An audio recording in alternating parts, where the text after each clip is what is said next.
안녕하세요. 오늘은 주택 양도세 파리 대책의 거주 요건과 1세대 1주택 양도세 비과세 한도에 대해서 알아보겠습니다. 파리 대책이란 2017년 8월 2일 개정된 사항이라고 해서 파리 대책이라고 칭합니다. 그 내용을 보면은 기본적으로 조정지역에서 양도세 비과세를 받으려면은 2년을 보유하고 2년을 거주할 것을 필수 조건으로 합니다. 하지만 파리 대책에서 조정지역에서 1세대 1주택이라도 거주 요건을 적용하지 않는 경우를 몇 가지 개정했습니다.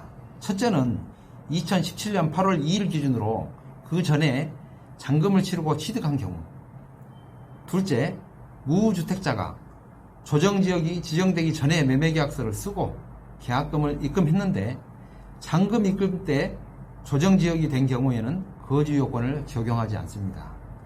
이 두 번째 사항은 무주택자에 대해서만 해당이 되는 조항입니다.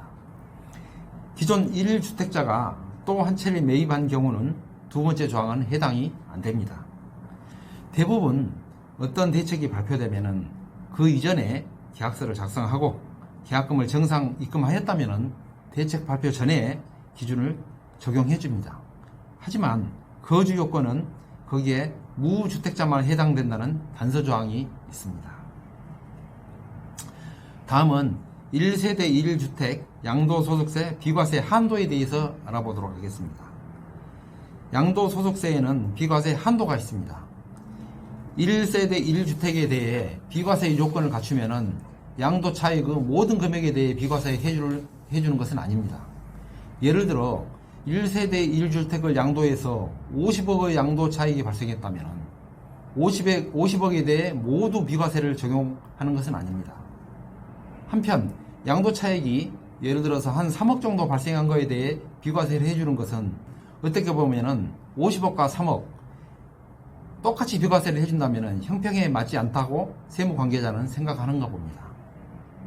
양도 차익이 많고 적음이 문제가 아니라 그 기준이 중요합니다. 기준은 양도 가액을 기준으로 12억을 초과하느냐가 기준입니다.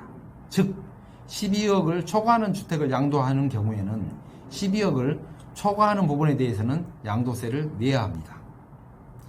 양도 차액, 양도가액 12억짜리의 1세대 1주택을 보유한 사람이 2년 보유한 후 양도할 경우 발생하는 양도 차익에 대해서 비과세 해준다고 생각하시면 간단하게 정리가 됩니다.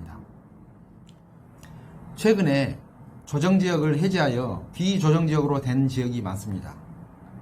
조정지역에서 비조정지역으로 바뀐 지역의 주택을 매매할 경우에는 거주 여건을 잘 살펴보고 매매계약서 도장 찍기 전에 참고하셔서 양도세 절세에 도움이 되셨으면 좋겠습니다. 취득 당시에는 조정이었는데 이번에 비조정지역으로 바뀌었으니 2년 거주지역을 안 해도 양도세 비과세 받는 것으로 알고 덜컥 매매계약서에 양도를 위한 도장을 찍는 순간 양도 차익이 많은 경우 예상치 못한 세금 폭탄을 맞을 수 있으니 이해가 되지 않으시면 다시 한번 이 영상을 시청하시면 이해가 되실 겁니다.